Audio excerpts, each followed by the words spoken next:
You're going off into the world now. Everybody's going to tell you you're a victim. Don't listen to them. Remember the values that we've taught you. And when they tell you to be different, you need to hold the line on this. You need to remember what we taught you and keep it for the rest of your lives. We're being divided into these different identity groups, and we're being encouraged to divide into these different identity groups. No wonder it's had the effect that it has. The gentleman asked a question there, is it okay for him to think that there's some second or third generation migrants that he doesn't consider them to be English? I think the issue is there's a decent number of those migrants who don't consider themselves to be English. They wouldn't describe themselves that way. Welcome to the session on migration, borders and belonging. I'm Joanna Williams. I'm a columnist at Spiked, and I'm absolutely delighted to be chairing the panel today for what I think, perhaps a little bit biased, is the most important discussion of the day. I think when you ask voters, though, most people do put this issue in their list of if not the top one, then certainly in the top three of their top priorities in terms of political concerns now. And it's not difficult to understand why, because this issue touches on so many different things. There's the issue of democracy. The number of times that voters have said that they want tighter controls on immigration, that politicians have promised it, just to do something completely different once in office. It touches on the issue of national sovereignty. What does it mean to be a country if we cannot define our borders? And it touches on the issue of who are we? What does it mean to be British? Again, if we're a country without borders, that anybody is allowed to come and live here. It also touches on the issue of free speech. Are we even allowed to ask these questions? Well, I'm really pleased to say that we've got a panel of people this afternoon who are definitely brave enough to wade into this territory and ask these difficult questions and come up with some good answers as well. So I'm going to introduce them in the order in which they'll speak. We're going to kick off with Katharine Birbalsingh, who I'm sure everybody knows already, but she is the founder and head teacher of Michaela School. And something people might not know, but is very important, she is about to launch a podcast, Strictly Education. There'll be leaflets around afterwards.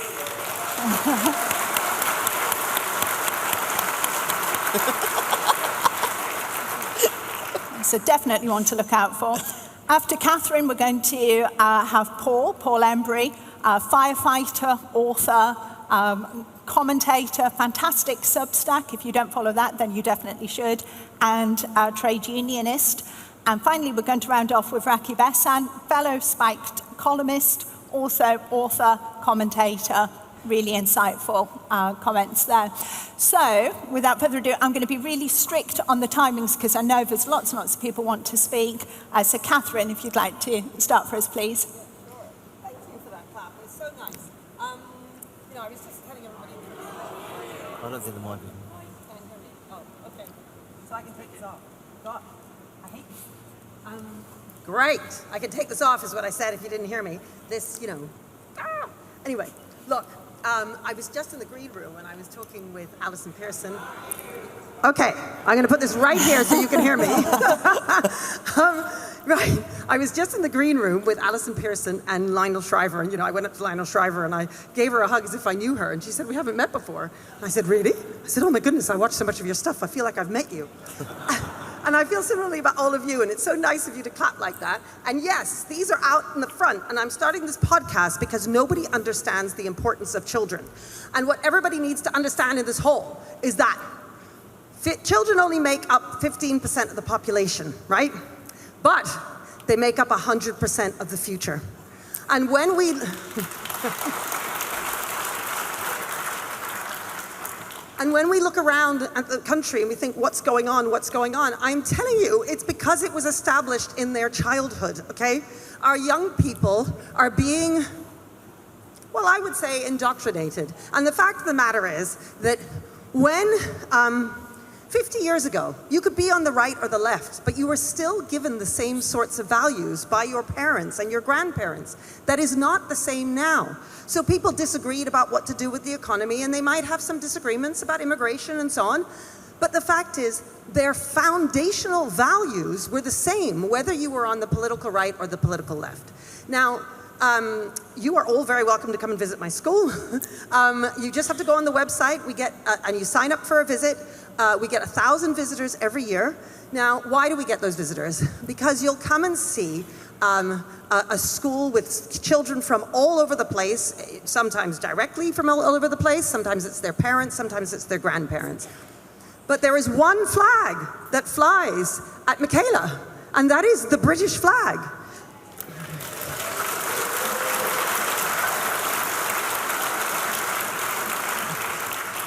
And so our children are very much British. The problem we have nowadays is that we see everything through this identity politics lens, and everybody's part of a different victim group. So you could be black and BLM is your thing, you could be Muslim, you could be Hindu, you could be a girl, you could be an oppressed white boy. It doesn't matter. There are all these views, and everybody is a victim. That's how everybody sees each other, and so they are bound together by their victimhood, as opposed to being bound together by their country. Now, one's country, it matters. You know, various progressives will say, well, what's the big deal? Why do you sing God Save the King? I remember once Dominic Lawson from the Sunday Times came in, and he saw my children reciting Kipling's If. And he turned to me and he said, Katharine, do you do this to be deliberately controversial? And I thought, well, what? I don't understand. Kipling is an English author. If is a wonderful poem that represents our values so perfectly. Why wouldn't I have our children recite it? It makes no sense. The fact is that all of us have these issues around this idea that we don't want dead white men, we don't want our white authors, we don't want, we sing God Save the King. That's another thing that people find so controversial. I mean, in America even, you know, the presidents will always end with, God bless America. You know, our prime ministers don't speak like that. There's something wrong with us. I don't understand. The fact is that we are all British, and if we want to be British together, we've got to teach our children this, right? Now, the fact is we're teaching them quite the opposite. We teach them, when it comes to history, a long list of historical truths. They are true. Slavery is a truth. Colonialism is a truth. The American civil rights, all of this is true. But when that is what you're teaching the kids, and that's all you're teaching the kids, when the Middle Ages is taught through the eyes of Eleanor of Aquitaine, because she is a woman and we must see it through girl power, as opposed to discussing how Wales was conquered, the Magna Carta, our institutions, our faith, our ways of living that were established in the Middle Ages, and that maybe that's important to understand what it is to be British. If all we understand is everything through the lens of victimhood and a group that is oppressed by the dead white man who is the oppressor, if that's how we are teaching our children, which I promise you, that is what we're doing, then it is no wonder that at 25 years old, they too see the world through the lens of oppressor and oppressed, good or bad. That is how they see everything. And so when you look sometimes at your children, your grandchildren, and think, why are you saying these weird things? I know why they're saying them. They weren't just taught it at school. It's also constantly reinforced online. That is what they're learning all of the time. And so they know Hitler was bad. I don't want to be Hitler. Therefore, I need to be part of a victim group where we're fighting for our rights against either white men's, you know, alive white men or dead white men. We must decolonize because dead white men are somehow evil. And ultimately, this is, I believe, it's rooted in the idea of us having rejected the understanding that we are all flawed. Once upon a time, everybody believed in original sin. We all knew that we needed to be a better version of ourselves tomorrow than we are today. If you ask my kids, all my teachers, everybody knows that this is all we ever talk about. We want to be a better version of ourselves tomorrow than we are today, because we get that we are flawed and we understand the concept of original sin. I am not a Christian, but the idea of original sin is very much, I understand that. If, on the other hand, you believe in original virtue, I once made the mistake, I was on holiday in Paris, wandering down the Champs-Élysées, having a nice time, and I looked on Twitter. God, I don't know why I ever did that, I don't know. But I looked on Twitter and somebody said something and I retweeted it carelessly and didn't think. I just retweeted it and said, yeah, of course, original sin. And we all need to teach children the difference between right and wrong. Why did I say that? The whole world went insane. I had to go on TV to defend myself. I was bombarded by hate. How dare you? You know, it was crazy. And I was thinking, but once upon a time, everybody knew that original sin was just, like, I mean, everybody knew this. What is the big deal? If you give two toddlers a toy, they're going to bash each other to get the toy. That's what they do. You have to teach them to share. You have to teach children how to say please and thank you. Now, if you believe in original virtue, then you don't think that that's necessary. You don't think discipline is necessary. So, you know, when people say that I'm Britain's strictest headmistress and so on, people imagine I walk up and down the corridors with whips and chains. Of course I don't do that. I just have strict rules, and the kids need to be obedient. This is a word that we're not allowed to use now, being obedient. And we punish them when they're naughty. Again, you're not allowed to use punishment.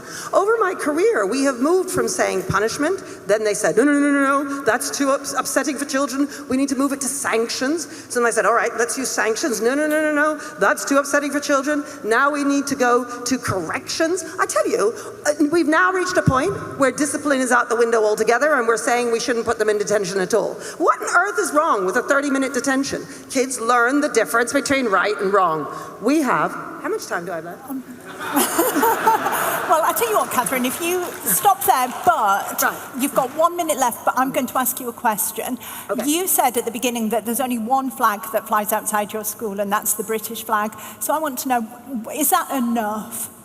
The fact that you fly that flag, is that enough to make the children who go to your school British? Do you think that Britishness is an identity, or is it a legal, having a piece of paper? You know, what does it mean to be British to the children at your school? Yeah, that's a good question. So, no, it would not be enough just to have the British flag. It's great to have it, and it demonstrates, it's representative of what we do. So, on Wednesday, do we know what's happening on Wednesday? Do you know what's happening on Wednesday? You should know what's happening on Wednesday, because I can tell you it's all important at Michaela, because England is playing, okay? Now, I have to say, I don't care about football, but I have become very interested in football since becoming a headmistress. England is playing on Wednesday, and the fact is, I mean, they are playing, aren't they? We've won the group. Have we won the group? I mean, I've been very busy this week because I was at the art conference, so I haven't really been following, and my poor deputy heads have been trying to explain to me how you win the group, and I'm always like, look, just, are we winning? Are we winning? Good. Are we going to get there? Yes. So Wednesday, all the kids are going to come in. We're going to paint their faces with the St. George's flag, as we did in the last, so we do the European Championships and the World Cup, and every time it happens, right now, if you come to Michaela, St. George's flags are everywhere, and we are all rooting for England. So that is, and they'll all come in, and we have it on screens, and everybody's going to be cheering for England. We do a lot. We teach British history. Our children feel like they are British. If all schools did this, we would not have the problems we have right now. We just wouldn't. It's just that nobody's doing it, and they're doing quite the opposite.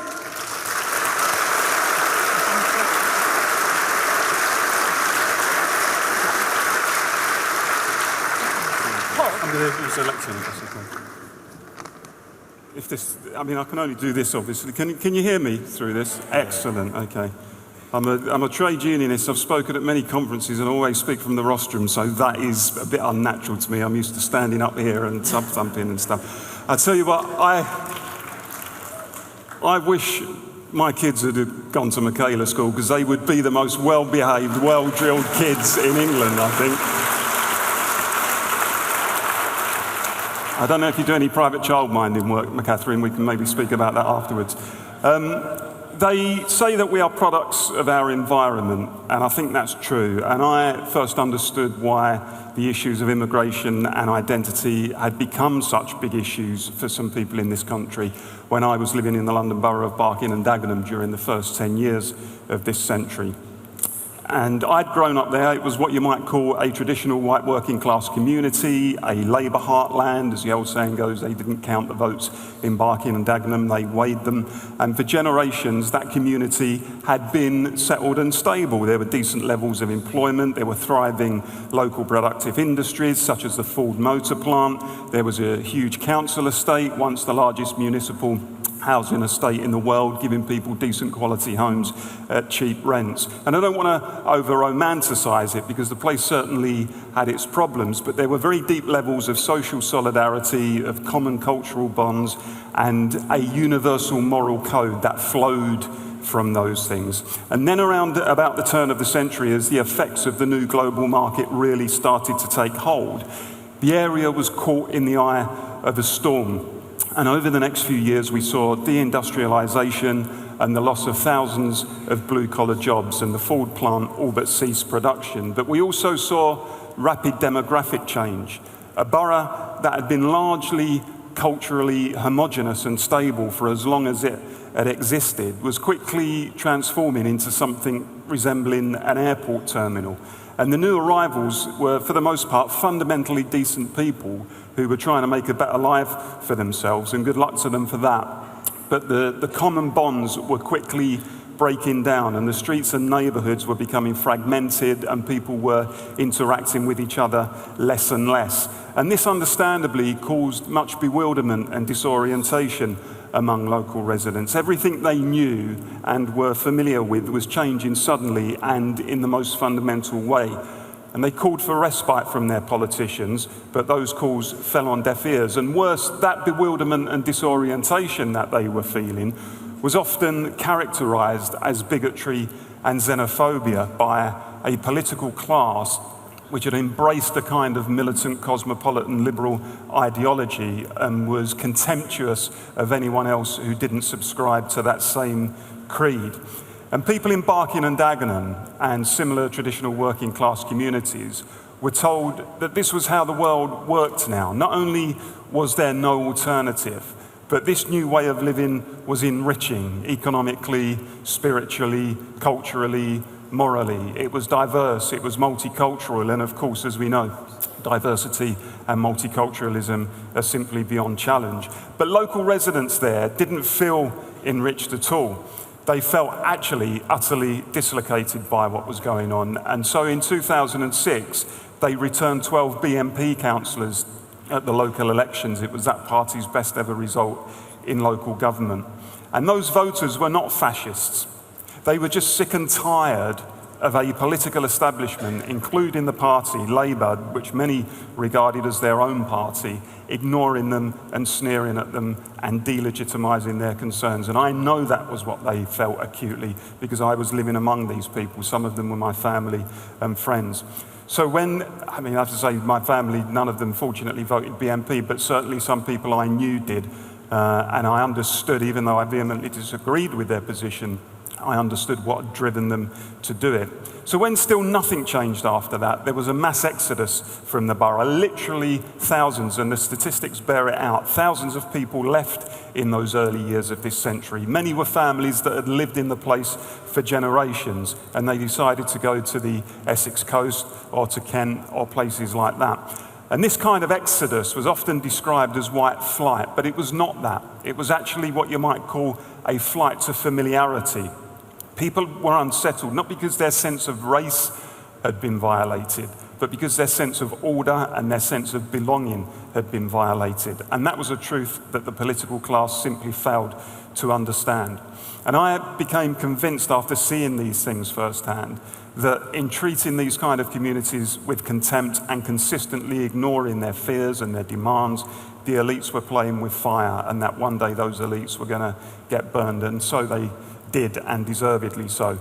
And I tried for years to convince my colleagues in the Labour movement that we'd got the issues of immigration and national identity completely wrong. There is nothing left-wing about mass immigration. Once upon a time, most people in the Labour movement understood that the labour supply was a market dynamic, which, like all market dynamics, needed to be regulated so as to allow governments to plan around jobs and housing and welfare and so on, and to prevent downward pressure on wages. And they also understood that open borders, as even Bernie Sanders recognised, was a boss's dream, in that it allowed employers to shunt workers from low-wage to high-wage economies in an effort to keep a lid on labour costs. The open borders position was supported only traditionally by Trotskyists and anarchists and middle-class liberals, but now that position has reversed. The most liberal immigration policies are supported in principle by most of the labour movement, and anyone who argues for robust controls is looked upon as some sort of Faragist reactionary.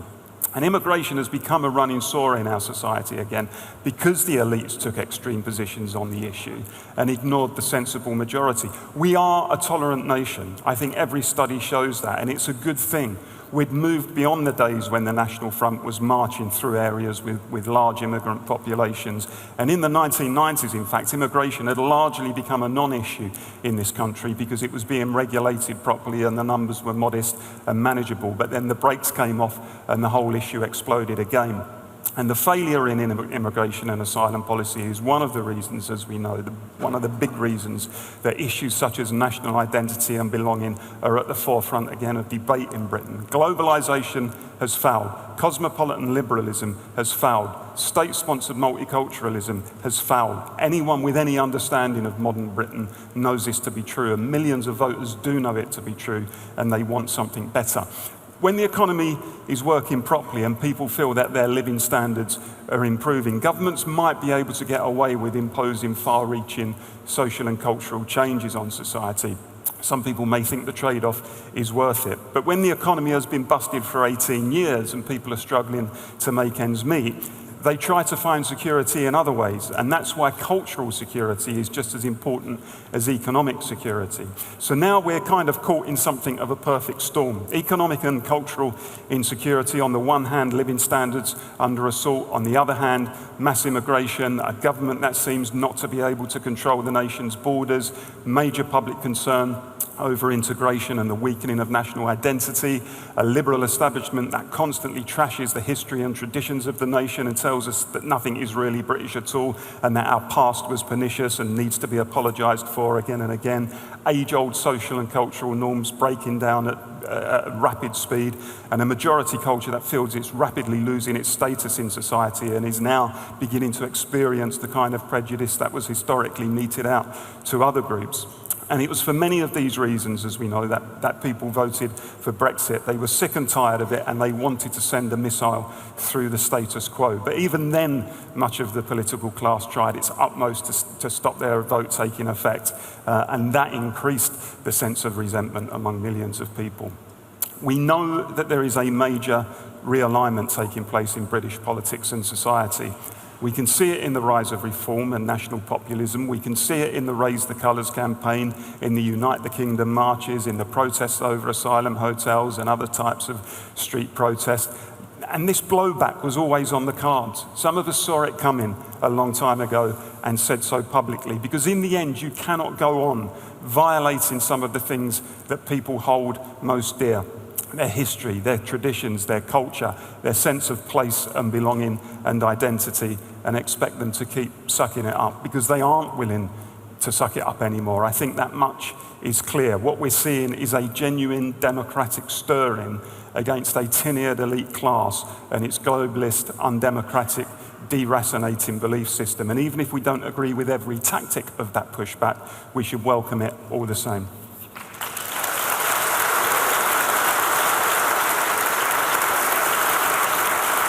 Thank you. Rakib. Well, firstly, I'd like to thank everyone for braving the warm weather. Very grateful for your attendance and coming to this panel discussion. I think just building on some of the points made by fellow panelists, I think the important thing is to understand that in recent times, as a country, we have experienced what I would consider to be unprecedented levels of immigration, and with that, that's brought remarkable demographic change. I've just got one statistic here. If you take a four-year period from January 2021, which was the time when the former Prime Minister Boris Johnson, he had that post-Brexit liberalisation of visa rules, an estimated 4.8 million people have entered the country. Now that is a quite remarkable figure. And I think that the argument to make is that we hear quite a lot of arguments from the sort of, the British political right against immigration, but I think there's actually a very convincing case from a more left-wing social democratic perspective in terms of expressing opposition to that level of immigration. And I think one of the things that we'd have to talk about is ultimately whether the welfare state can actually be sustained under these kinds of conditions.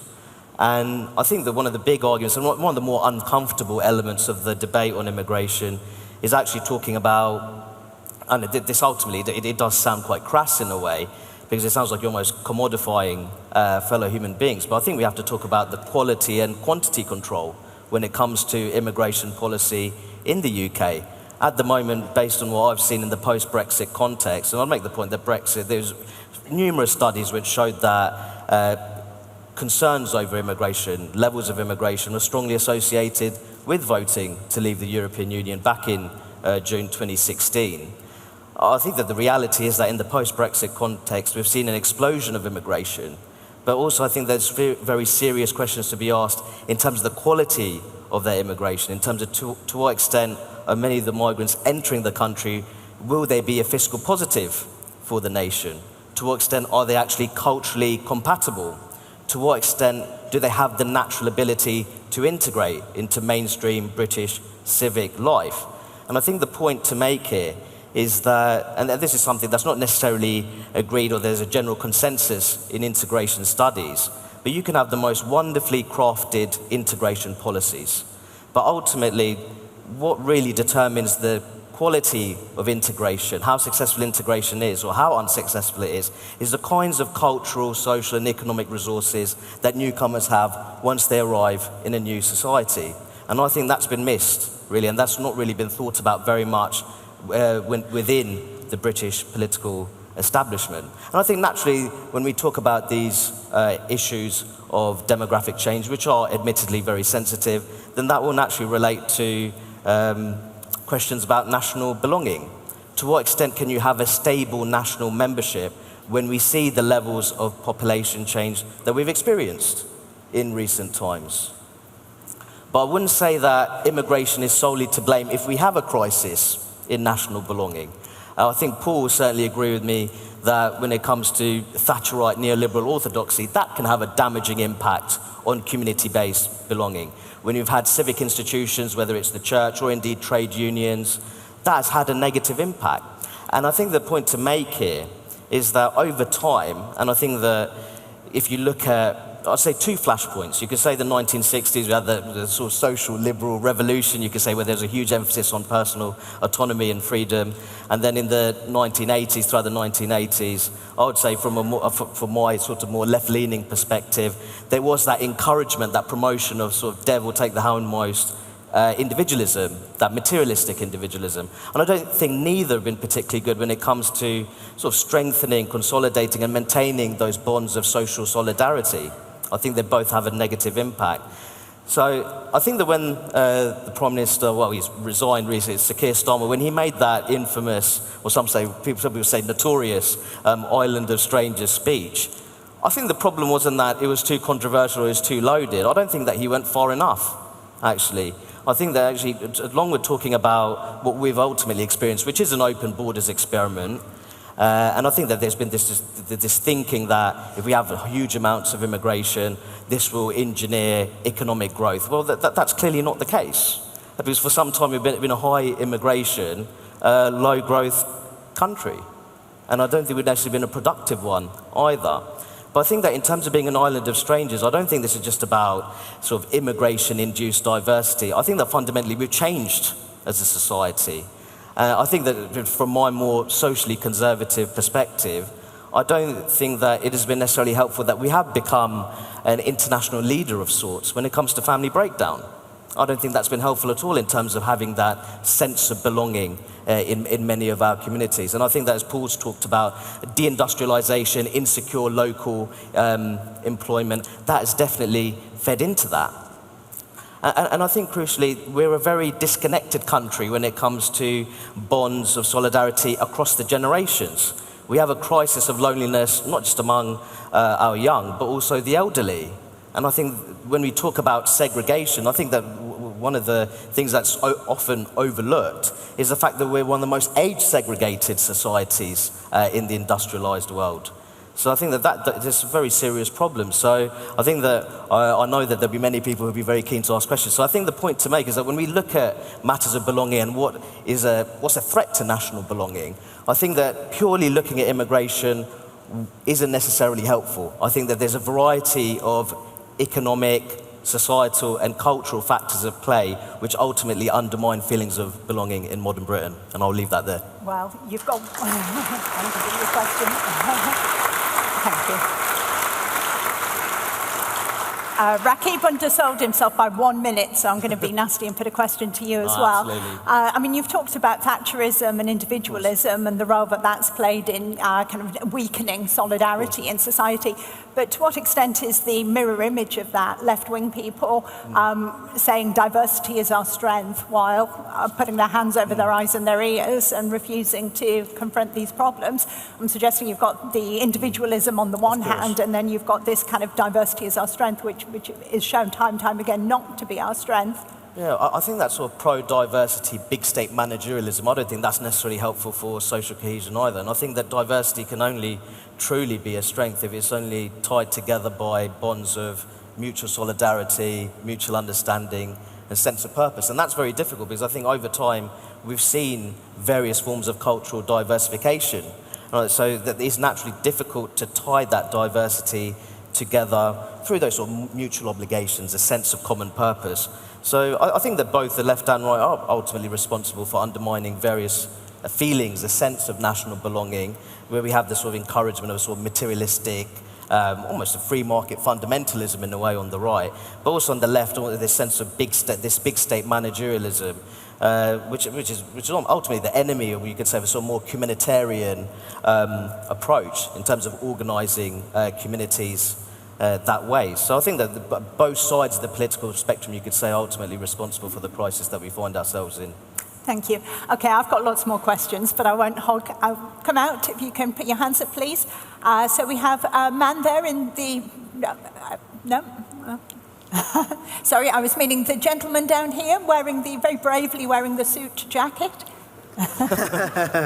Thank you. My name is Ahmed, and I'm from Birmingham, and I'm from a very, very deprived area, an inner city area of Birmingham that's majority Muslim, and they're majority working class people.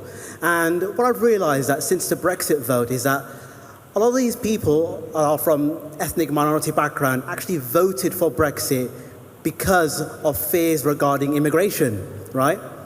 And what I wanted to ask the panel is that what I've realised throughout the years is that these communities of white working class people and Muslims in Birmingham specifically are living parallel lives. However, if you look at how both have been deprived and live in very, badly run neighbourhoods and councils for decades, how do you then rebuild that sense of communitarian cohesion and solidarity within a British state between ethnic minorities who are from working class backgrounds and white British people who are also from working class backgrounds? Good question, thank you. And there's a woman also, yeah, thank you. No? Oh. Go on, yeah, that's fine. And then there's a woman in front too. Can we get some more microphones over here, please? Hello, this is a question for Katharine. I think your school is amazing, and I'm just interested in the fact that, of course, you have very, very successful results when it comes to your pupils going on to, some of the top universities in the United Kingdom. However, do you sometimes worry about the fact that, well, to put it bluntly, some of the valuable work that you do and the values that you instill in your children, those things are undone and are being undone at British universities, specifically actually this, you build an instinct in them to value Britishness and British culture. UK universities aren't promoting that same thing. Are you talking to people within higher education institutions? Do you talk to the students about that? Do you sort of warn them almost? Or do you feel like you give them adequate defence against the fact that at British universities, all too often you're told that feeling any sense of pride in Britishness is a bad thing and isn't encouraged? Thank you. Maeve, could you pass the microphone behind? I had a question about how integrated do people need to be. So for me, I've always felt it's okay actually for people to support their origin country's football team. It's okay for them to keep their religion, their clothes, their food. But what they do have to accept is the political settlement. So they have to accept free speech, religious freedom, equal treatment, women being integrated into communities and workforces and not kept barefoot in the kitchen. But it felt to me as though some of the things that people were saying on the panel suggested that actually they needed to do more than just accept that political settlement. And I kind of worry about when does kind of necessary integration turn into cultural fascism, if you like? To challenge the idea that the people who have been responsible for open borders and who have been pushing this kind of new left agenda are motivated in any way by liberal values. What I think they're really motivated by is a desire to deconstruct the nature of this society, to bring about an enforced cultural revolution. And that was captured by Tony Blair saying at a private meeting with Jack Straw and a Labour advisor called Andrew Neva, who then later reported what was said, that Tony Blair said, we've got to open the borders in order to smash the right and completely change the demographic and political profile of this country. That's not liberalism. Thank you. Could we bring the microphones down here, please? And I can see somebody with a grey T-shirt here. Yeah, three more.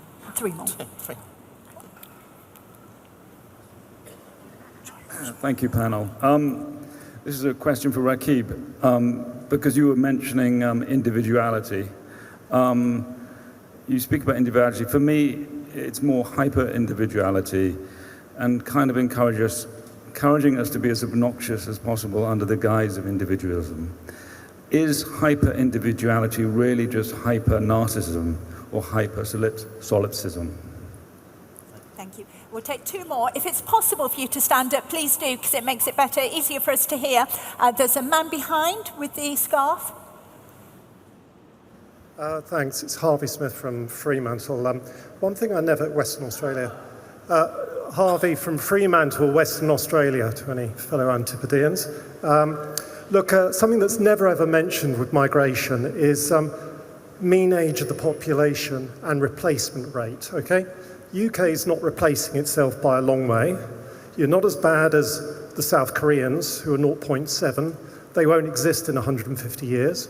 The Japanese, at 1, have decided they'd rather be Japanese and die out in 250 years than let other people in.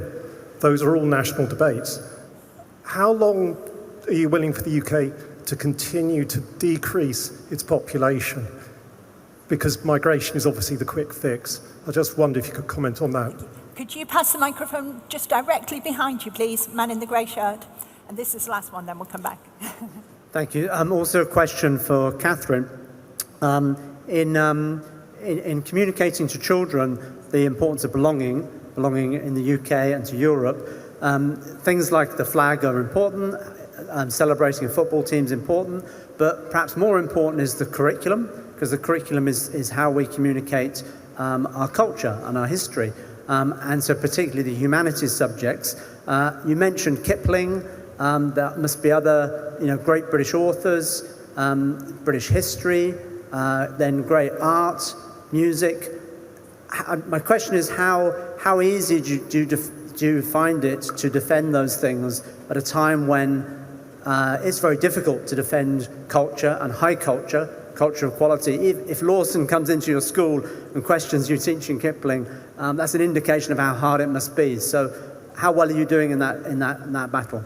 Thank you. Now, there's an awful lot there. Do not feel like you have to come back on all of those things. Just pick one or two questions that you want to answer and go for it with those. Do you want to kick off, Rakib? Yeah, so the gentleman's question there about how you can almost develop bonds of social trust between white British working class communities and communities that might live close to them, maybe of South Asian Muslim origin, possibly, or Pakistani Muslim heritage.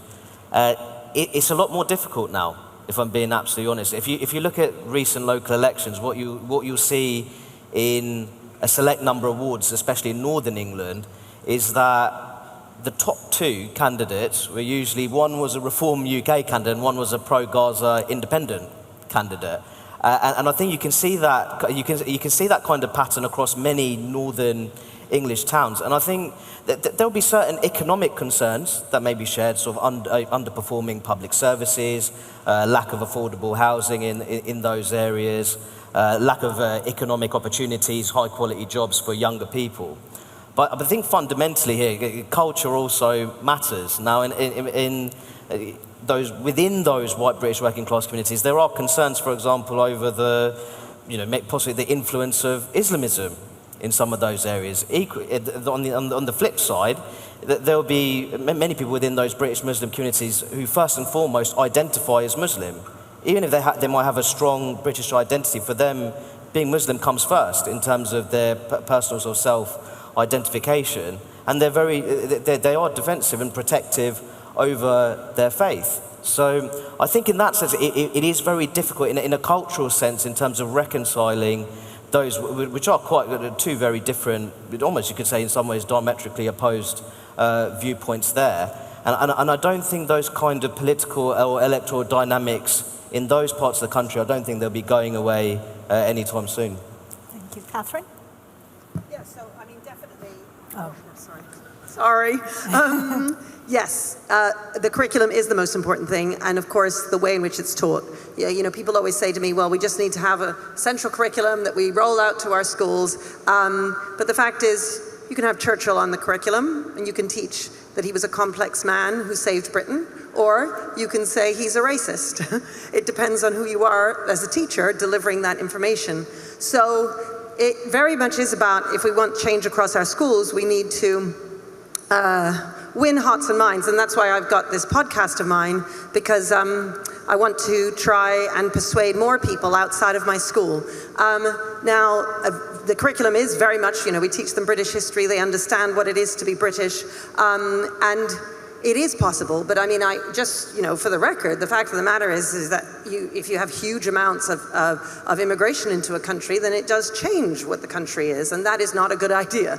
I am no expert on migration, so I can't comment on numbers and so on, but it's definitely my opinion that we welcome immigration. We just don't welcome huge numbers when it changes, as Paul spoke so eloquently about, when it changes the character and the nature of the country. And let's face it, those of us who have immigrated to Britain have come here because we love Britain. When I think of my father, who came here in the 60s from Guyana, he's now very old. He's in Canada. He still has all his posters of cricket up. Cricket was everything to him. And it's because he loves Britain. And if Britain then changes, then the people who have come here are losing something too, because they've come here because they love Britain. Now, I want to just connect the values that I was talking about, those foundational, small c conservative values that we all used to have, whether we were on the right or the left. If you go to someone's home, and let's say in your own home, you don't take your shoes off, but you go to someone else's home, and they always take their shoes off. Well, you take your shoes off when you go to their home. It's just manners. It's just how all of us used to be brought up. Who am I to come to this country and start demanding that everybody conform to what I want? I've arrived in this country, therefore I need to conform to what the country is.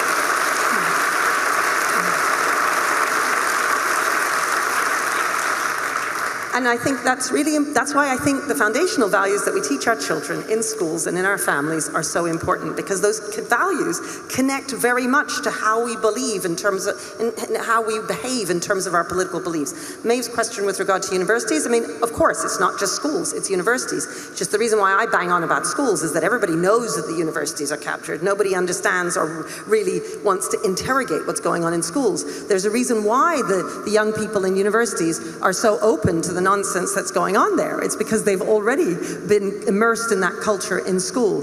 I was at my year 13 ball last night, and before we got on the dance floor, I gave my little speech, and my speech was very much about, you're going off into the world now. Everybody's going to tell you you're a victim. Don't listen to them. Remember the values that we've taught you. And when they tell you to be different, you need to hold the line on this. You need to remember what we taught you and keep it for the rest of your lives. And that is what I'm always saying to the children.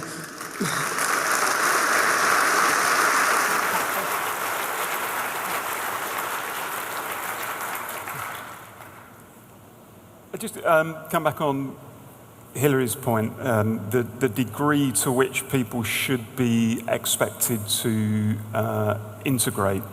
And I think that what a lot of commentators are doing at the moment is starting to distinguish between what you might call soft multiculturalism and hard multiculturalism. Soft multiculturalism, if you like, is the recognition that different cultures exist, that people have different belief systems, that they wear different types of clothes, that they worship different gods, and so on and so forth.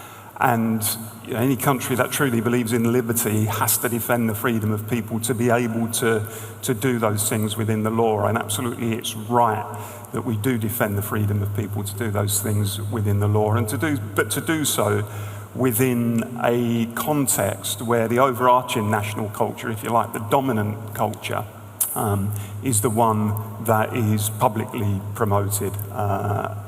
You can defend the right of people to follow their own belief system and their own culture while accepting that there is an overarching, dominant and long-standing and well-established culture, and saying that that's the culture that officially will be promoted, whether it's through state institutions, national, local institutions, and so on. And hard multiculturalism, which is kind of an extreme version that says, look, not only do we recognize that people come from different backgrounds and different belief systems, and they've got the right to follow those belief systems and eat what they like, wear the clothes that they like, and so on, but we as the state are, on the one hand, going to kind of treat all cultures as equal.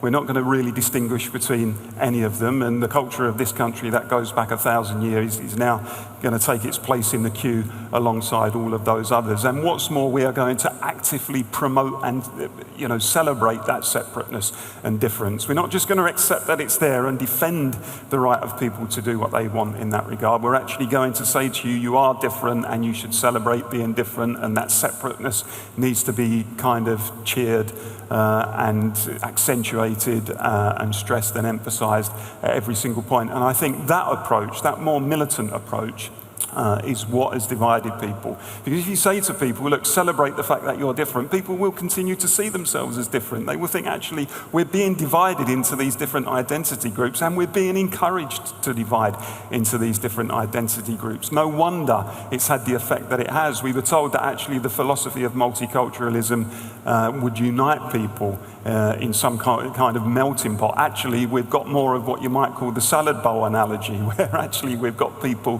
who have heard the instruction to celebrate their separateness and difference and have gone ahead and done that.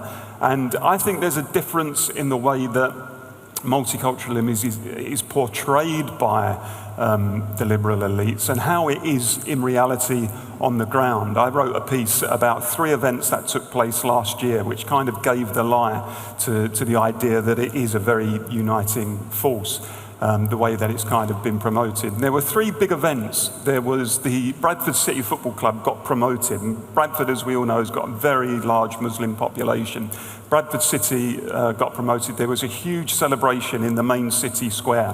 Thousands of people were there, almost exclusively white, in the city of Bradford. Now, I'm not for a moment suggesting that people are not interested in football should somehow suddenly become interested in football, but my point is that in a city like Bradford, for such a big event like that to take place and for it to be exclusively white, says to me that actually those common cultural bonds don't exist to the degree that people thought that they might.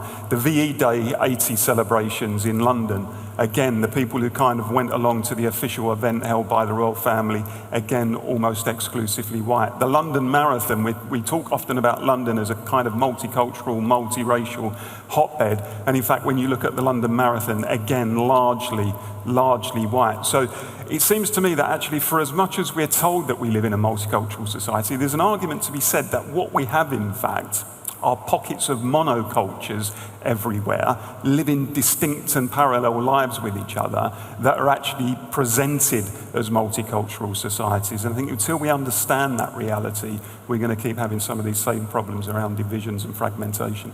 Thank you very much.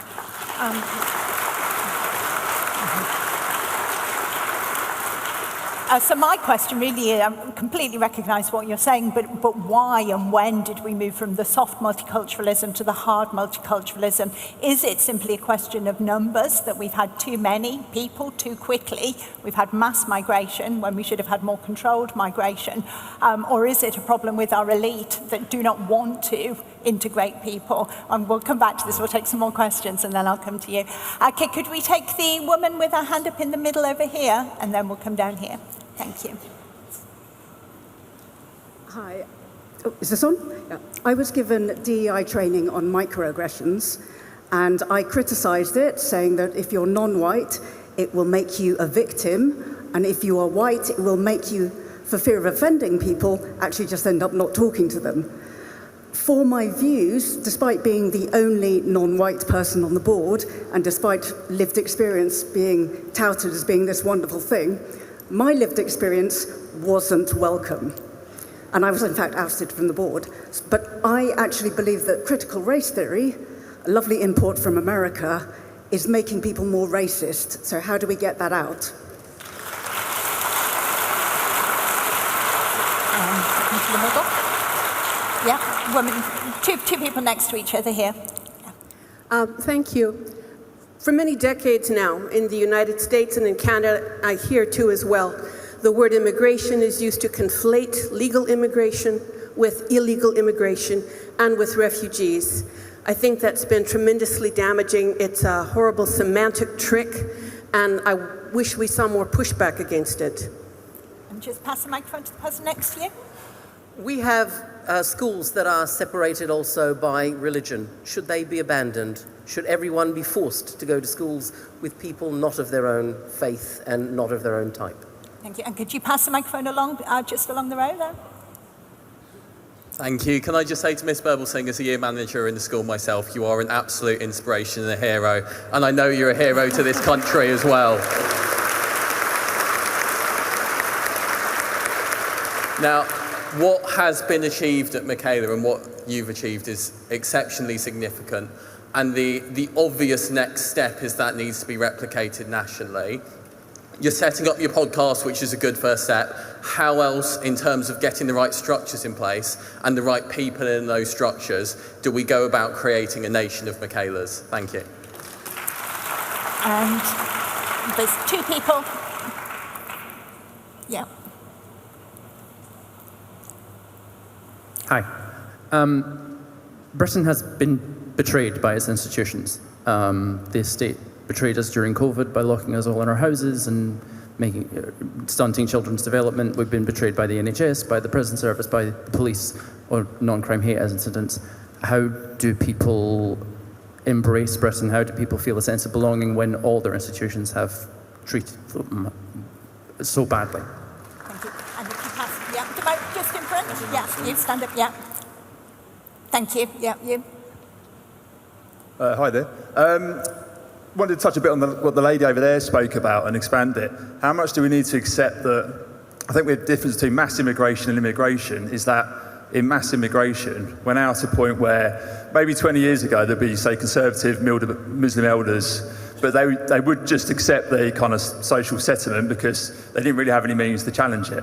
And that was they might grumble about it, but move on. We're now reaching a point where, agitators and maybe this kind of noisy 15% of the community can now unlock those latent feelings to impose their own social preferences on a society. So it effectively eats into this previous social settlement and actually challenges it. So how much can we actually, maybe there's a point we have to accept there's things that cannot be put back in a democratic society, back into the bottle. There's now a challenge to, and I think we feel it mostly in free speech effectively, and our understanding about common culture and what was acceptable to talk about and how we talk about it is now being challenged. And how can we push back against that? Is there a way to do that? Thank you. Yeah, gentleman there. It's probably not controversial in this room to say that what we lack is a really robust belief in the nation state as the best way to organise our society. But where I get concerned is that it seems often the solution to that is presented in quite a jingoistic way. Let's just wave the flag and paint our faces. And I think that does a really bad service to this idea of understanding exactly what it is about being British that's going to bring us together. I'm concerned about that sort of naive patriotism that just utterly failed before. That's why we're in this situation, because it doesn't work for a lot of people. So how do we go beyond, let's wave the England flag for a football game, and actually think about the nation state? Thank you. And if you could pass the microphone down to the man in front of you, and then we'll take one more after that, and then bring the panel back in. Thank you. I've seen how good the school is at Michaela with my own eyes. My own question would be, it is so obvious to my eyes that it is a very successful school. Why isn't it being pursued by government as an example to spread across the country? And then there's somebody over here. Could you put your hand back up? Yeah, no. Katharine, I've been to your school, and as a teacher, I'm completely blown away by what you've achieved. Would you ever accept the job of Secretary of Education?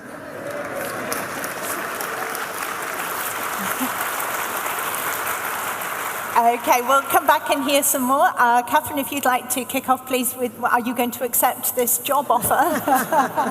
That's very kind. Actually, the thing is, and tying all those questions, the thing when it comes to education, teachers are in the schools. And so we need to persuade the teachers of the sorts of things that we understand to be self-evident. That children should love their country, that children should accept personal responsibility. If they haven't done their homework, then that's on them, and et cetera, et cetera. Small c conservative values. I obviously haven't pressed enough this idea that it really isn't just about face painting. That happens once every 4 years. It's about the values of the school, and it's about the history that they're taught. And it's about the community where they very much feel as if they are British. And then that's the stuff on top, celebrating the King's birthday and that sort of thing. These are rituals. And rituals and habits are how children learn to be a certain way. So when you say please and thank you, you are learning how to be polite and how to be a certain kind of person. And the please and the thank you is the ritual that you go through. It's the same with the face painting and with the God Save the King and so on and so forth. But underneath that, what the foundation of that are the values that you've got, and the values that everyone has to buy into. So when Paul was saying about the soft and the hard multiculturalism, the fact is that we're silly to say that we don't have a multicultural country. We do. We're not Bridgerton. Bridgerton is multiracial, right? Bridgerton is multiracial because everybody speaks the same, sounds the same, does the same things, has the same faith and so on. We're not, I don't think anyone in this room is suggesting that we raise all the temples and the mosques to the ground. Nobody actually wants that. So we recognize that there is a multiculture, there are multicultures in the country, but needs to be an overarching set of values and ways of being that binds us together. And in that, you've got love of country, and you've got the small c conservative values that used to span both the left and the right political spectrum. That is what you find at Michaela. Now the question then is, why are we not everywhere? That is a very good question. And that's why I'm saying that our schools and the online world have taught our young people to think in a particular kind of way, which rejects what we are doing at Michaela. So we tried to open up a primary school. We were blocked by the Department for Education. We tried to open up a secondary school, and because of COVID and various reasons, that was stopped as well. I tried to go through the Department for Education to set up a training course for deputy heads and head teachers at other schools so they could learn from us. That was blocked by the Department for Education. When I tell Americans this, they can't understand. How can it be that there's no freedom in this country to be able to expand something that is so clearly working? So I've had to do it by stealth. I've got 1,000 people visiting the school every year. The reason why I'm doing this podcast is the only way that I can get ideas out. So what happens is teachers come and visit, and parents, because the podcast isn't just about for teachers, it's for parents too. It's about all of us. Who I'm trying to change the culture that we're all immersed in. And unless we change that culture, we won't change the way in which our civil servants think, the way in which our teachers think. And they hold the future of the country in their hands. We need to recognize their power.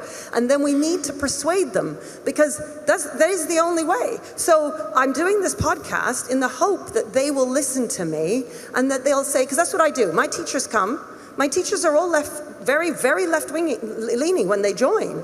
But then I start talking to them and I persuade them that actually maybe the way in which you see this is perhaps not the right way, and what's better for children of all ethnicities is to do it this way. And they change their minds. So we have to change their minds. Otherwise, all that's ever going to happen is we're going to have conferences like this and everybody says, oh my goodness, this is all going wrong, this is going wrong, but things get worse and worse unless we get those young people on side with the kinds of ideas that we're all talking about in here. Thank you. Rakib, do you want to go next? Yeah, I think in terms of what Paul mentioned about hard and soft multiculturalism, I think we've also had a problem with having asymmetrical multiculturalism, and I think that's been a very real problem in terms of cultivating a sense of national belonging. Where under this model of multiculturalism, minority cultures and heritages, a variety of them, have been aggressively promoted and celebrated, especially in urban metropolitan centres. But it seems like when we talk about the culture, the heritage and history of the ethnic majority, then all of a sudden that sense of enthusiasm to celebrate and promote certain elements of that culture, it dissipates, it disappears. And I think that is a very serious problem. And I think that generally over time, this culture of self-flagellation, this culture of self-loathing has developed, which is incredibly harmful when it comes to integration. If over time you present a warped view of British history and current day society arguing that it's fundamentally racist, how on earth are you going to possibly encourage people to integrate into that? It's very difficult to do so. So I think that in terms of the cultural belonging, I think there's been this mentality where, if we really hone in on racism, on discrimination, on prejudice, how awful Britain has been, all the dreadful contributions it's made to humankind, it will make minorities feel like safer in modern Britain. They'll feel more comfortable, they'll feel more at ease, which is absolute nonsense. It's been hugely counterproductive. So I think that, and another problem with the model of multiculturalism that we've had in the UK, the state-sponsored multiculturalism, is that quite often this kind of model of community management, it's invited the most vocal and toxic elements of ethnic and religious minorities to the table, while more moderate, more patriotic, more, I'd almost say sensible, responsible voices from those communities almost been ignored. They've been left by the sidelines, and I think that's been hugely harmful for social cohesion, because essentially when you have these sort of so-called community representatives talking in sort of national media or in regional media or local media, then people say, well, are these views actually representative of the entire community? So I think in a way our state-sponsored multiculturalism, that model has been responsible for that. So there's many things that need to change in this country if we want to become a more socially cohesive one. Thank you. It seems to me that there's a strand of thought on the right, an increasingly vocal strand of thought on the right, that would almost laugh at some of the comments that have been made here and say that it's all well and good as talking about tinkering between soft multiculturalism and hard multiculturalism, but we need to face up to the reality that being British is an ethnicity as much as it is about a culture, and the ethnicity speaks to a shared memory, a collective memory that goes back over many generations. And you talk, Katharine, about people kind of knowing to take their shoes off. Well, multiculturalism means that we've lost the people to tell us, take your shoes off. We've lost that knowledge. And they would say, it's silly to talk now about tinkering. We need a much more assertive form of what I would characterize their argument as being ethno-nationalism. I mean, are we able to rise to that challenge, do you think, Paul? Or anything else you want to come back on? Well, yeah, I mean, this debate has certainly taken off, hasn't it, in recent, months, really, I think. And there are some people out there, particularly on the political right, who are arguing a very explicit ethno-nationalist line. I've started to call them ethno-obsessives, because I think they are kind of obsessing about questions of ethnicity in a way that isn't particularly helpful. I mean, look, certainly when it comes to England, for example, there is an English ethnicity. I think that's undeniable. I mean, it would be absurd to deny that, there isn't an ethnic English people.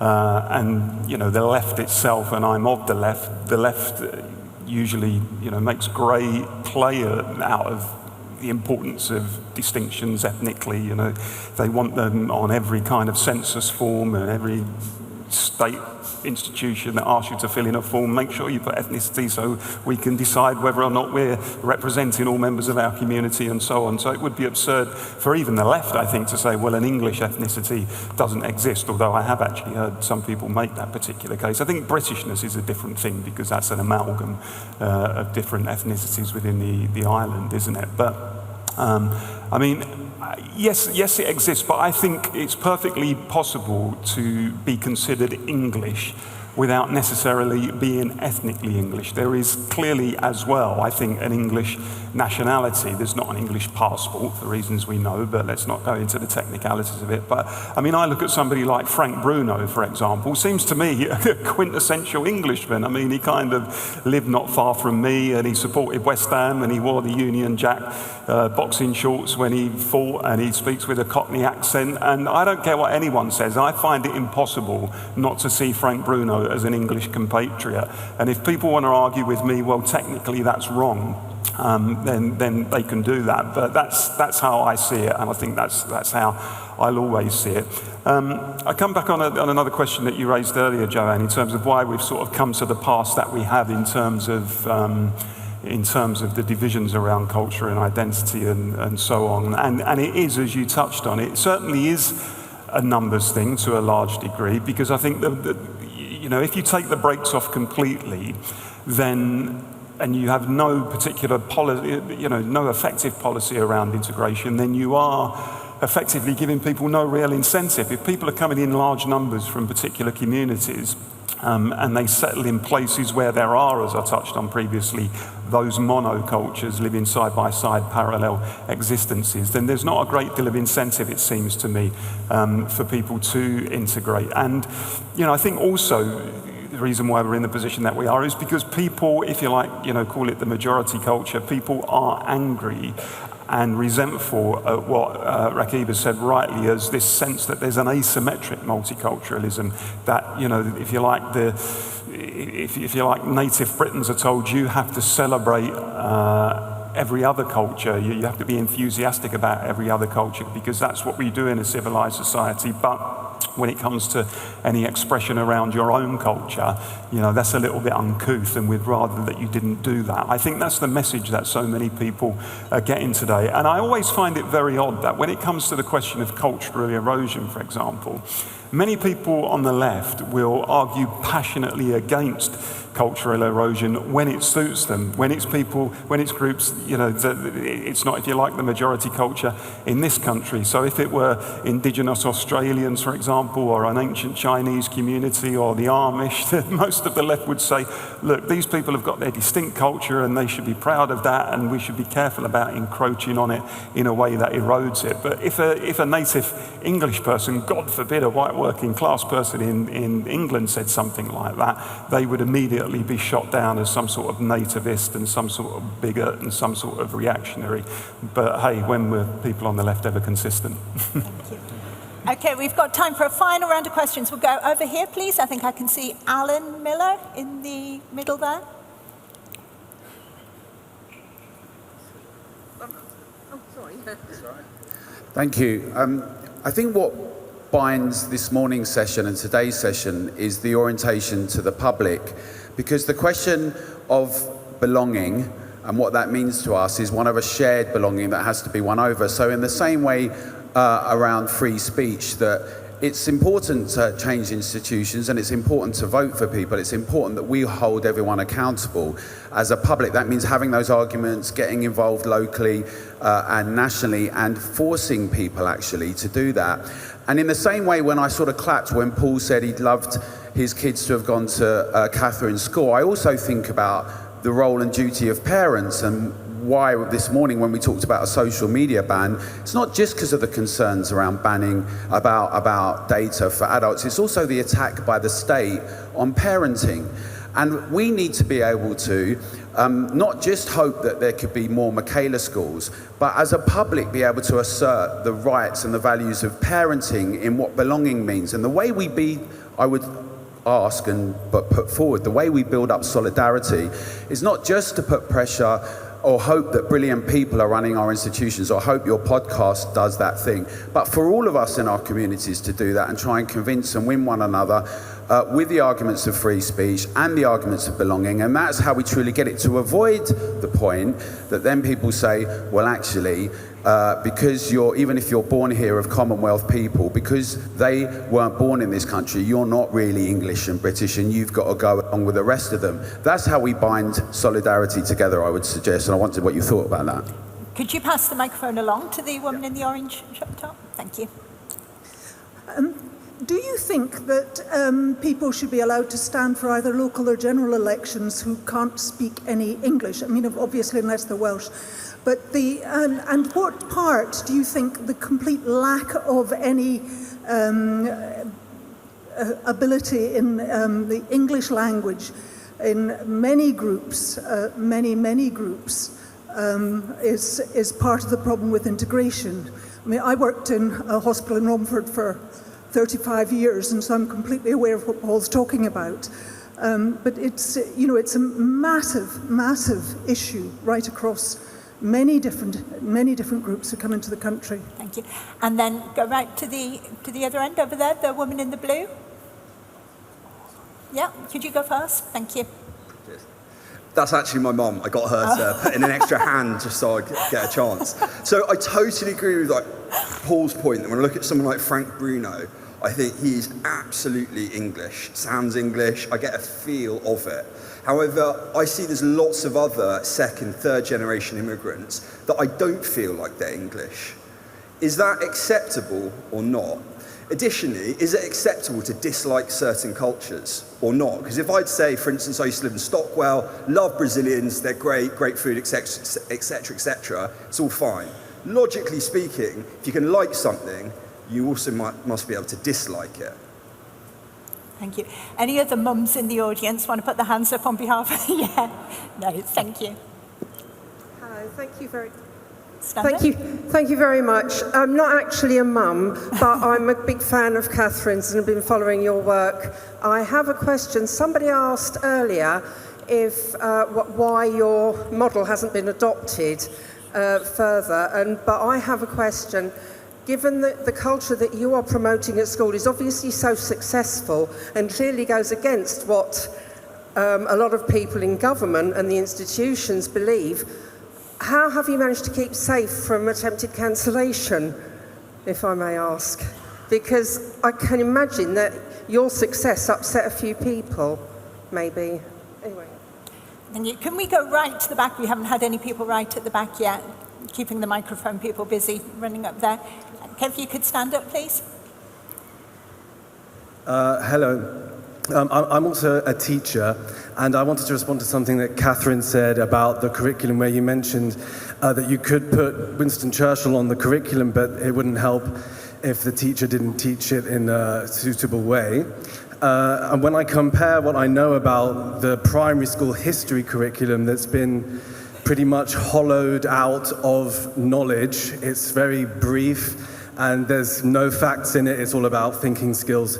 And what I know about certain European countries like Greece and Italy, in terms of their primary school history curriculum, there's no time for the kind of thinking skills which are taught in the UK. It's more about fact.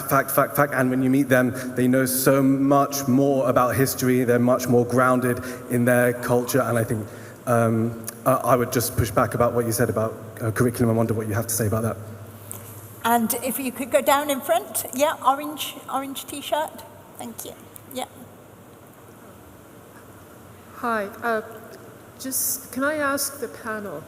The left has what I call a logical disconnect, because the left, well, everybody, they love the Ukrainians, but the Ukrainians, as we speak, are in a fight to the death for their country, for their nationality, for their identity. So why are the white Ukrainians good and the white British bad? That's my first query. And the second is about, was it English nature trying to kill off the Dartmoor Pawnees? Because they said, oh, they're not native. Well, it's very funny that the flora and fauna of this country should all be native. Thank you. But the native people are not. If we could bring the microphone across, gentlemen over there. Yeah. Both can go, yeah. You go first. A quick question. The question I ask myself is, assuming the things we're talking about actually aren't taken into account, what road are we on? I grew up in the 1980s. I was a teenager in the 1980s. I was shocked by the events of the early 1990s. People shelling civilians in Sarajevo. First time I ever wrote to my MP. I couldn't believe that sort of thing happened. We now know much more happens. The problem with those sort of things is once they start, they can't be undone. So where are we heading and how long do we have? An example of the soft multiculturalism that Paul was talking about, I've just been working in Tanzania for 6 months. It's roughly equal Muslim and Christian. And one morning I went into a filming session for a TV show with my colleagues. They set the lights up, ready to film, and then they stopped to do a prayer. It was a Christian prayer. I asked about that. I was never seen that before in my life. And they said, well, yeah, we take turns. Next week it'll be a Muslim prayer led by a Muslim. I thought that was really nice. But also what struck me was that they were taking the piss out of each other's religions very openly and jovially. And it struck me that if you can take the mick, if you can joke about each other's cultures or religion, that's respect. If you can't, that's something else. Might be fear, I'm not sure what it is, but it's something else. We can fit in a few more, but people have got to keep them really, really quick now. So we've got a couple down here. Yes, mine's just a quick question. Which identity are we actually promoting in this country? Because is it English? Is it Great British, i.e. Wales, Scotland and England? Or is it United Kingdom culture or identity? Because when Katharine says she's getting kids to paint George crosses on their faces and that's promoting the national culture, that's actually the English culture and not a national culture. And Paul kind of slipped over that problem, I think. There is an issue here. How do we, in the era of devolution and all the rest of it, what identity are we promoting? And the woman in front? Yeah. Did you? Yeah. Yeah, stand up. Oh, thank you. The thing that absolutely foxes me is even now how easy it is to shut people down by just saying racist, homophobic, Islamophobic, and it happened in Parliament this week. I'd also like to ask Katharine, I'm sure you don't want to answer, having met the Education Secretary, do you think Kemi Badenoch should or should not have said what she said in Parliament this week? Okay, we'll come over to this side for 2, 3, very, very quick. If you can keep them really quick, please. Right over there. Yeah, thank you. Yeah. Go for it. Yeah. I'm just wondering from your tours around various different panels and conferences and various things, even though I do try to follow politics, it's not always possible to keep up with some of the current leadership discussions. But a simple thing that might bridge a point that was made over here is there enough depth to some of the conversations that are happening at the moment? So, for example, a simple discussion that Paul was trying to describe about soft, hard multiculturalism in the past might have been called a division between public and private. It's got a deep Christian and also philosophical basis to it, and it feels that multiculturalism has blurred the divide and tried to bring people's private beliefs out into public, which I think is a fatal mistake. And I would like to see how the new parties that are emerging can take on and rebuild some of those basic fundamental ideas without thinking Christianity is about going on a march and praying. Thank you. And gentleman in front, and then woman down here in the green dress will be the last one. Thank you, yeah. We live in a world where the definitions have been blurred and meanings are meaningless. Because Katharine's on the panel, I decided to look up the definition of ethnicity before I came, and it's clear it has very little to do with race. It's to do with cultures, traditions, and so on. So for me, multiculturalism is the problem. Because what we've done is, on the right, we've we've fallen into this trap of calling ethnicity racial. We've fallen into that trap. What we need to do, I think, is find leaders who actually believe in the nation state and want to protect our culture. I think Brexit was part of that. Our culture being one of common law, that's what makes us exceptional. So we need to impose those sorts of things. And that's great, yeah. thank you. Yeah, and finally? Another question for Katharine Birbalsingh. If a reform government were to ask you or offer you a position as, say, Education Secretary, would you accept? Yeah, I think we've done that one, haven't we?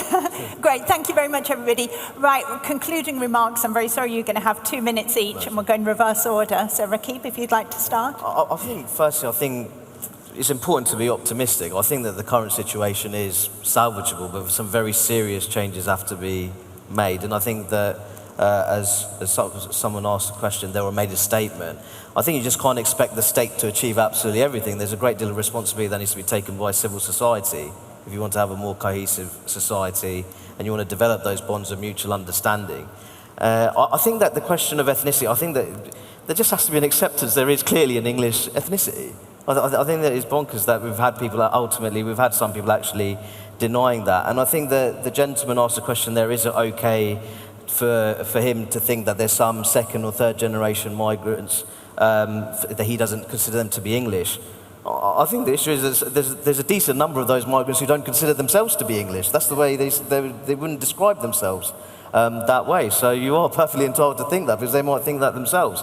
I think the question is over time is that how do you actually get to grips with this multicultural model that we have? And I think that this discussion's gone some way in terms of really identifying what the problems are. And I think that it's something that's been discussed in the panel is that there's just been too much of an emphasis on group-based identities in terms of ethnicity and religion. I think that we really need to do away with this sort of, the culture of self-loathing. There needs to be a sense of national pride, but also a sense of regional and local pride as well. I think that those kind of, those bonds of local solidarity, they're quite important in terms of building towards a sort of higher level of cohesion, you could say, national cohesion. So I think that definitely comes into it. But I still think that if you look at, I don't want to predict anything, but just look in the World Cup. I think Netherlands are playing Morocco. I think maybe see the result of that match and what happens afterwards, and then you might actually see that Britain is actually in far better shape actually when it comes to social cohesion, especially compared to other European counterparts. But I aspire for Britain to be much better than that. That's not really being the winner of the Champions League. That's more like the Europa League or the Conference League more than anything, because I think that there's many diverse societies, especially in Europe, which are struggling at the moment with these issues of sort of migration, border security, and belonging. But I'd still say that I have that sense of optimism that the UK situation is salvageable and can be improved with time. But it would require quite radical policy reforms, and it also requires people in their own communities to take a great deal of responsibility and to reach out to people who might have a different background to them. Thank you. Paul? I think sometimes it's easy to kind of overstate how bad and divided things are and to make kind of forecasts of absolute doom. We occasionally nowadays hear talk, of this impending civil war and so on. I think we sometimes just need to be a little bit cautious about that sort of stuff. But I certainly think it's true that we are seeing an escalation within many of our communities of what you might call communal sectarianism. I think that's undeniable, where different groups with different, as they would see it, competing interests are campaigning and protesting, often in opposition to other such groups. And I think that itself is adding to the sense of social disintegration that we're experiencing at the moment. And my concern, I've said so publicly many times now, is that we are perhaps very slowly seeing unfolding what you might call the Lebanonization of Britain, where we are becoming increasingly divided along racial and cultural lines and ethnic lines. And sooner or later, hopefully not, but sooner or later, those divisions may end up being formally reflected within the institutions of the state in a kind of formal sense, almost where you have kind of power sharing arrangements, whether it's locally or nationally. I think that's something that we need to be very careful of. I often say, look, we're at a bit of a crossroads in this country where we can either choose to go the way of Lebanon or Japan. I think when you look at Japan, it doesn't obsess about multiculturalism, it doesn't have mass immigration, it makes sure that the system in terms of immigration is properly regulated, but at the same time, it is a generally peaceful and law-governed and free society in which, foreigners are generally welcome, and it's a tolerant society as well. Nobody would seriously argue that Japan is not that kind of country. So I think it is possible to have the promotion of an overarching national culture while still freeing up people, having the liberty to be able to, engage and participate in the culture of their choice. And that's the way that I would advocate this country going. Katharine? Right, yeah. Listen, on the British English thing, it's a red herring. We shouldn't be obsessing with this idea of can immigrants call themselves British, can they call themselves English? Look, often people who have represented the country, they'll call themselves English, Ian Wright, or whatever, they'll say English. I have to say I always call myself British. I was brought up in the 80s when it was obvious that when you talked about an English person, it was a white English person, and a British person were all the rest of us, and it was no big deal. Nobody cared. So that's why I call myself British, but the fact is, it's a red herring. What is important is it the case that our ethnic minorities are identifying as British at all, right? Do they feel like they belong to the country? That's what matters. All the rest is semantics, so forget that discussion. It's so silly every time I see it on the news, people having this conversation. Now, me being cancelled, look, I was cancelled in 2010. I was cancelled when I gave my speech at the Conservative Party conference, and then it took me a long time to try and get back into teaching, and I was told I would never teach in the state education system ever again. I had to set up my own school. I didn't want to. I had to set it up in order to get back into state education. They are constantly writing to have me struck off. They are constantly after me. Every time today, I know today will be another time I will be having to say to my staff, tin hats on, heads down, anybody contacts you, you tell me, I will deal with them. I'm in a constant fight with these people who are constantly trying to get me cancelled. It's just that I've sort of created a situation for myself, because we do very well in terms of our results, it'd be very hard for anyone to really try and take us out. But I'm fighting for my life every day, really. And what else? Kemi, yes. I mean, the essence of what Kemi said was true. Now, obviously, I'd have to put her in detention for being just a little bit too rude. But the Education Secretary, Bridget Phillipson, is just another bit of collateral damage. She's not a bad person. She's just been completely brainwashed by all this anti-racist nonsense. She's always talking about kids belonging, feeling like they belong in their school and belong to their country. She just doesn't understand what it takes to make that happen. So why would I not want to be Education Secretary? I don't want to be that. And you know why? Because they make very little difference, okay? Now, what we need, obviously we don't want Bridget Phillipson there. Michael Gove was amazing, and he made massive changes to the education system that just need to endure. And the reason why Phillipson is so problematic is that she's trying to undo all of the changes that Gove made. But with the changes that Gove made, if we could just keep it that way, the thing that we need, the reason why my podcast is so important is that we need to win hearts and minds and change their minds. The ethno-nationalists who I've had conversations with, and who believe, by the way, that if you just put me on a helicopter and get me out of the country, then everything will be well in Britain because you just need to remove brown and black people. They're crazy. Now, they also blame me for mass migration in the country. I mean, it's just insane. They're crazy, but the thing is, I have some sympathy with some of the things that they say, because they're looking at their country and they're saying, what has happened? And then what happens is they jump to this extreme because we're not giving an alternative. We have to give an alternative which sits in the middle, where black, brown, and white people can all feel as if they're British because we have a set of values that we are joined together under one British flag.